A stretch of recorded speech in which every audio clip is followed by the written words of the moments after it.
Flares are vital safety equipment on a boat, but traditional flares require some skill to use, they shine for a short time, and they're difficult to dispose of if yours expire. Luckily, there's an easier option available. Hi there, I'm Carolyn Sherlock, and on this episode of the Boat Galley Podcast, I'll share why we and many other cruisers made the switch to electronic flares. I'll tell you everything you need to know. But first, a word from our sponsors. Boat Galley Podcast is sponsored by FastSeas.com. Plan your next passage using FastSeas. Whether you're after speed or comfort, FastSeas will find the optimum route to your destination.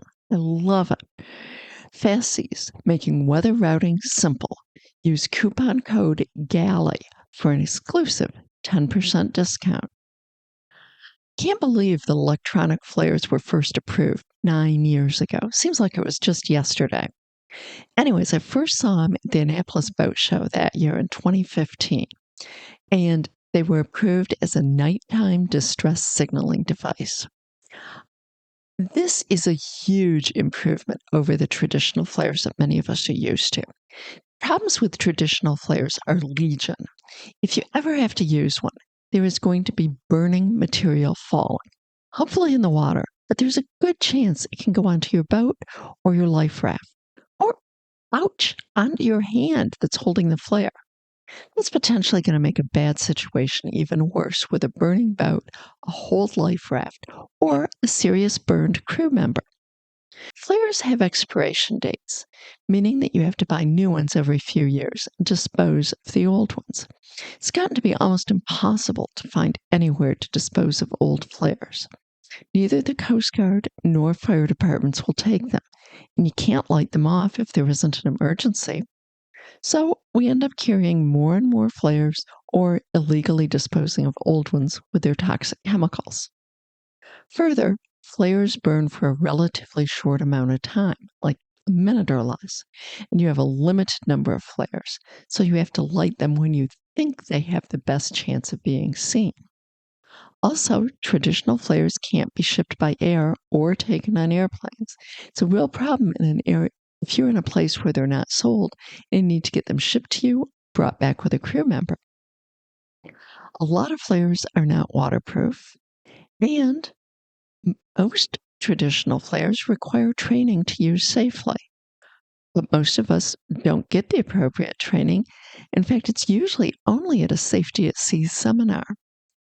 Finally, it's impossible to test them and make sure that they will work in an emergency. Okay, one of these new Sirius Signal electronic flares, I think there's a couple other brands out now, but they're the ones I'm familiar with. They satisfy the U.S. Coast Guard requirements for most boats.